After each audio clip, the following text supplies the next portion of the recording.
লাইফে তিনটা ইমোশন জায়গা ভাইয়া। একটা ছিল সৎ মায়ের যেই লাইফটা, একটা ছিল আমার পাস্ট লাইফের একটা ঘটনা, থার্ডলি এই লাইফে আমি যা যা পেয়েছি।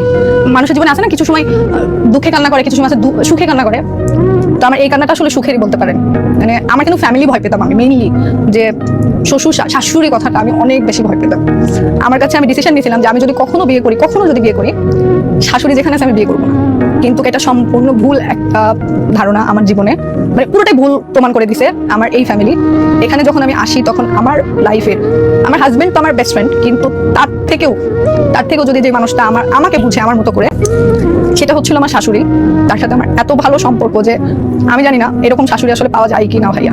সংসারের মধ্যে আমার সব থেকে বেশি আমার লাইফে যদি সাপোর্ট করে থাকে আমার হাজবেন্ডেরও আগে, তাহলে আমার শাশুড়ি করছে। আর আজকে এই পর্যন্ত কিন্তু সম্পূর্ণ ক্রেডিট আমার হাজবেন্ড আর আমার শাশুড়ির আছে।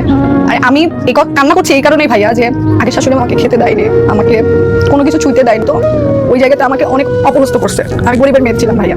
তো কথায় বলতো যে ছোট লোক, এটা দেখিসনি জীবনে, ওটা দেখিসনি, এই অনেক খারাপভাবে আমাকে ট্রিগার করছে। আমি যখন এই বাসাতে আসছি, বাট জানি না আমার শাশুড়ি একটা ফেরেশতা কিনা। আমি তখনও গরিব বলতে গেলে, তাদের কাছে গরিব, তাদের ফ্যামিলিতে আমি কিন্তু সত্যি অনেক গরিব ঘরের একটা মেয়ে। প্লাস আমার এত বড় একটা লাইফে পাস্ট আছে। তবুও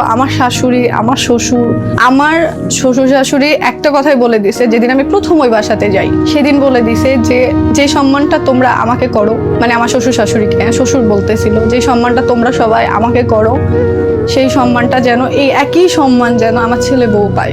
ওই ফ্যামিলিতে ভাইয়া এখন যদি কেউ একটা সুতাও যদি মানে কোনো কিছু ডিসিশন নেয়, সেটা আমার কথাতে হয়। এই যে প্রায়োরিটিটা, এই যে সম্মানটা আমি এই সম্মানটা কখনো পাই নাই।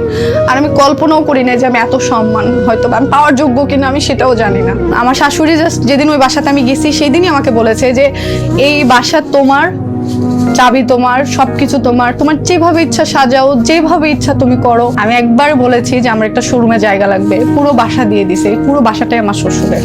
আমি খালি মুখ দিয়ে বলতে পারি না ভাইয়া যে আমি এটা নিবো বা খাবো বা পড়বো, সাথে সাথে ওইটা হাজির। আমার হাজবেন্ডের আগে কিন্তু আমার শ্বশুর শাশুড়ি আমাকে ওই প্রায়োরিটিটা দেয়। বোঝাইতে পারবো না ভাইয়া যে আমি যে ফ্যামিলিতে এখন আছি, আমি যে শ্বশুর শাশুড়ি